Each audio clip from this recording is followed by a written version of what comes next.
In 1992, Slovenia's GDP per capita was just $12,287 in purchasing power. Today, it's over $57,000, making it richer than Portugal, Croatia, and far ahead of most Eastern Europe countries. While many of its post-Yugoslav neighbors still struggle with corruption, weak institutions, or economic stagnation, Slovenia quietly transformed into a high-income, export-driven economy with one of the highest standards of living in the region. Despite having a population of just 2.1 million, Slovenia is a global leader in pharmaceuticals, green energy technologies, and high-tech manufacturing. Its largest company, Krka, exports generic drugs to over 70 countries. Industrial giants like Revoz, a Renault subsidiary, produce over 60,000 cars annually, contributing to a booming auto sector that accounts for over 20% of exports. Unemployment rate and government debt is below the EU average, and it maintains a budget deficit under 3%, meeting EU fiscal rules most member states normally miss. Its inflation in 2023 also remained well below the Eurozone average. So how did a tiny country with no oil, no massive population, and no financial center outperform much larger nations? This is how a country in the Slavic region is seriously becoming rich. Before Yugoslavia and socialism, Slovenia was already different. In the late 1800s, while much of Eastern Europe was still deeply agrarian, Slovenia was part of the Austro-Hungarian Empire, an empire that didn't just rule over it, but invested in it. Unlike other imperial subjects, Slovenians were given schools, roads, and even local self-government. They weren't treated like colonial labor, they were trained to be citizens, and critically, they were trusted to manage their own economy.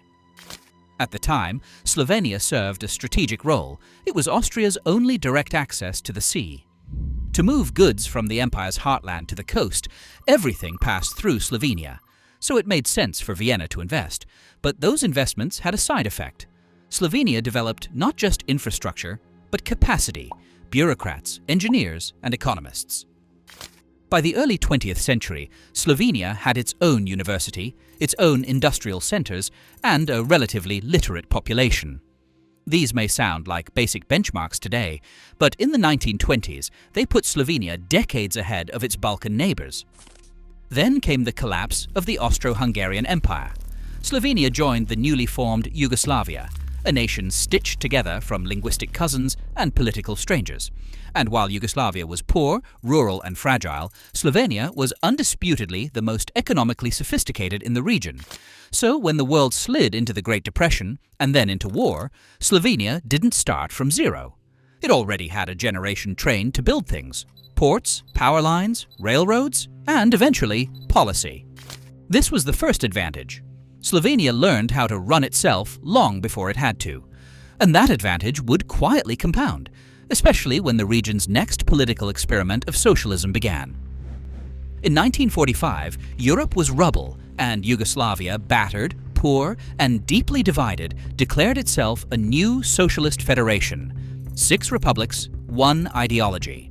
And within them, Slovenia was still the quiet overachiever. But unlike the Soviet satellites in Eastern Europe, Yugoslavia wasn't a puppet state. Its communist resistance had fought off the Nazis largely on its own, and that mattered. Because it meant Yugoslavia chose socialism on its own terms, and eventually, so did Slovenia. At first, it mimicked the Soviet model: strict 5-year plans, nationalized industries, price controls, and central economic command. Everything was planned. Nothing was competitive. It was a disaster. Factories that failed were bailed out. Innovations were ignored. Quality collapsed. By the early 1950s, the system was falling apart, and Yugoslavia faced a choice: double down or try something new. They chose the latter.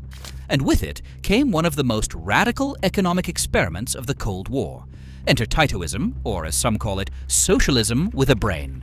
Yugoslavia decentralized not just politically, but economically. Instead of one government managing everything, each republic got to manage its own economy. And even within those republics, power was pushed further down into the hands of the workers themselves. This wasn't Soviet-style communism. It was worker self-management. Factories were run by worker councils, not bureaucrats in the capital. These councils elected managers, made business decisions, and even shared in the profits. If the factory succeeded, so did the workers. If it failed, it shut down. No more bailouts, no more guaranteed mediocrity, and no one ran this system better than Slovenia. Why? Because Slovenia already had the two ingredients socialism rarely came with: competent governance and good investments.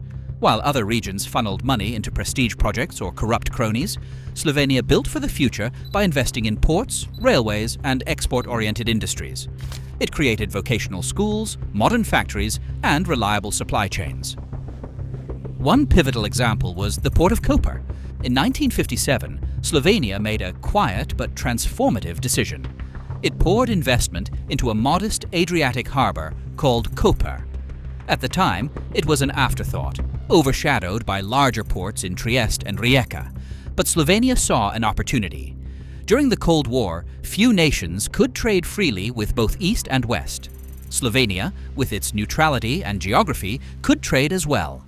By building up Koper and connecting it by rail to Central Europe, Slovenia became a trade bridge between two hostile worlds.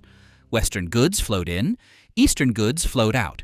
And as other socialist countries isolated themselves, Slovenia opened up to ships, to tourists, to foreign investment. By the 1960s, Koper was moving hundreds of thousands of tons of cargo each year. And Slovenia wasn't just moving goods, it was moving ahead. Its economy became export-oriented, globally connected, and unusually efficient for a socialist state. The port of Koper was more than infrastructure. It was a strategy. It proved that Slovenia didn't just survive socialism, it learned how to win with it. And now, the numbers are starting to show it. By the late 1950s, Slovenia wasn't just surviving, it was thriving. While much of socialist Eastern Europe stagnated, Slovenia quietly posted some of the strongest growth rates in the world. Between 1955 and 1985, Yugoslavia's economy grew at an average of 6% per year, and Slovenia led the pack. That kind of sustained growth was just so rare for a socialist state, period. Slovenia was outpacing countries like Portugal, South Africa, and even parts of Western Europe. In 1960, Slovenians and South Africans were equally wealthy.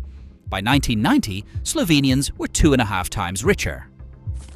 GDP per capita climbed from around $4,000 in the early 60s to nearly $12,000 by the end of the 80s, approaching Western European levels. And all of this was done without capitalism. No stock market, no private banks, and no foreign billionaires. Just worker-run factories, state-owned utilities, and disciplined public investment.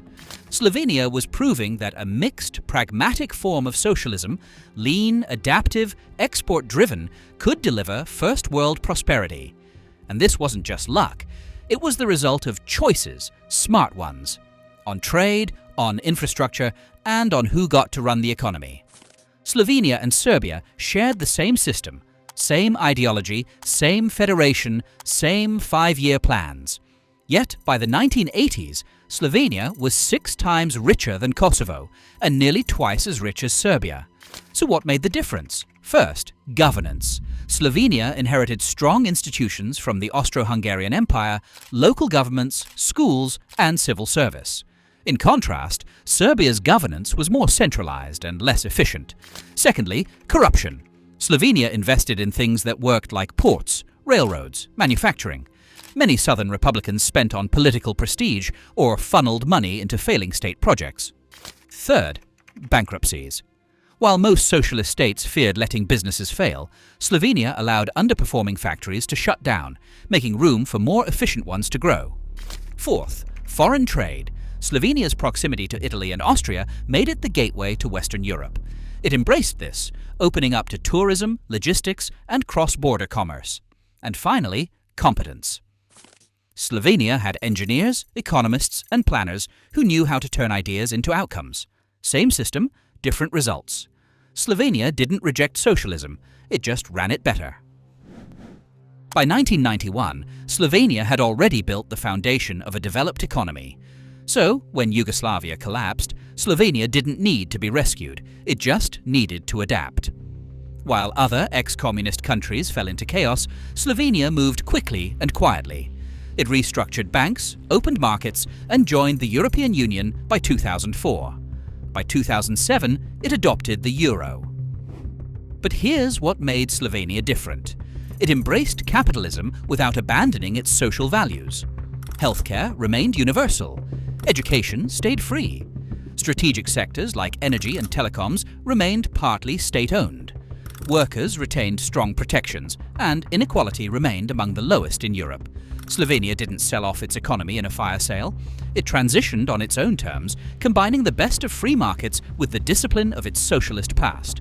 While countries like Russia faced oligarchy and collapse, Slovenia became a stable, high-trust economy that foreign investors respected and citizens believed in. The system changed, but the mindset, efficient, careful, pragmatic, stayed the same.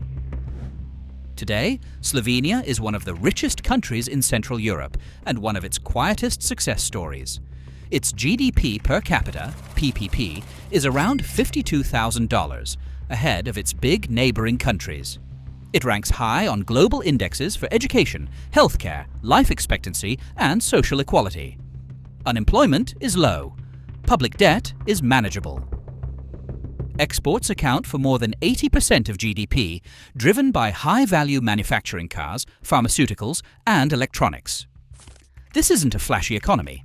There's no oil, no megacities, no billionaire tech founders. But that's the point. Slovenia didn't get rich on hype, it got rich on competence. Its model isn't perfect. It still faces challenges: an aging population, brain drain, and slow innovation in tech. But by most metrics, Slovenia is not just doing fine. It's outperforming expectations at nearly every level. While other countries swing between crisis and reform, Slovenia offers something rare: consistency. It may be small and often overlooked, but in a world of volatility, Slovenia's quiet wealth is its own kind of power. Slovenia did not make it through capitalism, at least not at first. It became rich and stable under socialism. A version of socialism that rewarded efficiency, embraced trade, and trusted workers to run their own enterprises.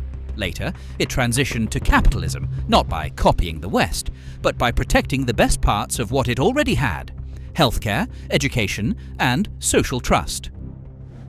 In a world where economic debates are loud, ideological, and often toxic, Slovenia offers a rare example of balance.